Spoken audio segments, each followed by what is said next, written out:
Ya, Assalamualaikum warahmatullahi wabarakatuh. Selamat malam teman-teman ya. Sekarang kita melihat sedikit tentang pertolongan persalinan distosia bahu ya teman-teman ya. Distosia bahu adalah manakala kita ada kesulitan melahirkan bahu atas bayi gitu ya. Karena dia terjebak di belakang os pubis ya. 60% penyebabnya bayi besar atau makrosomia ya.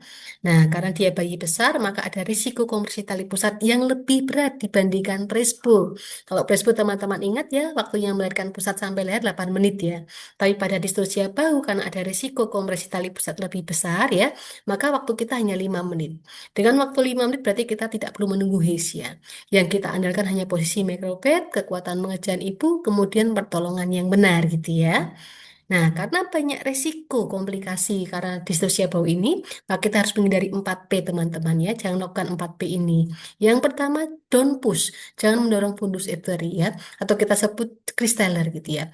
Kristeller tidak boleh dilakukan pada semua jenis persalinan, walaupun fisiologis juga gitu ya. Karena risikonya banyak. Ada ruptur uteri, kemudian kerusakan plexus brachialis ya. Trauma pada serabut saraf di ketiak bayi. Nanti bayinya bisa terjadi kelumpuhan pada ekstremitas atas ya. Kemudian resikonya juga bisa merubah diameter anteroposterior bahu janin gitu ya. Ya, akhirnya dia oblik atau dia menjadi transversal sehingga tambah nggak bisa lahir gitu ya. Yang kedua, jangan panik teman-teman, don't panic gitu ya. Tapi jangan panik, tentu kita perlu modal kompetensi klinis yang kompeten, memang mumpuni gitu ya. Kemudian harus mampu melakukan komunikasi efektif dengan tim kerja kita ya. Kemudian mindsetting gitu ya, supaya kita percaya diri, bisa mengendalikan di saat-saat kritis kita tidak menjadi panik gitu ya.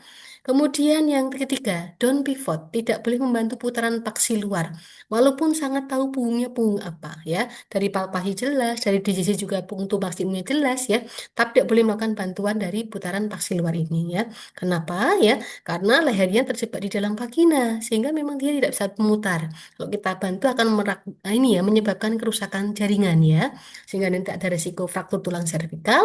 Kalau tulang servikalnya dia fraktur, bergeser, maka saraf pernapasannya kejepit gitu ya. Fraktur klavikula juga bisa, fraktur humerus bisa ya. Sama dengan tadi juga menyebabkan kelumpuhan pada daerah ekstremitas atas gitu ya. Kemudian down pull ya, jangan menarik kepala terlalu kuat atau terlalu curam berlebihan ya. Karena ada resiko macam-macam fraktur tadi ya. Dan kerusakan plexus brachialis juga ditambah dengan trauma pada jalan lahirnya ibu ya. Tapi 4P ini kuncinya adalah jangan panik teman-teman ya. Kalau kita tidak panik, maka kita akan melihat rasionalisasi tindakan-tindakan yang harus kita lakukan dan tindakan yang harus kita hindari. Tapi kalau panik ya nanti bisa lupa gitu ya, sehingga menyebabkan kekeliruan-kekeliruan pada pertolongan distosia bahu. Terima kasih. Wassalamualaikum warahmatullahi wabarakatuh.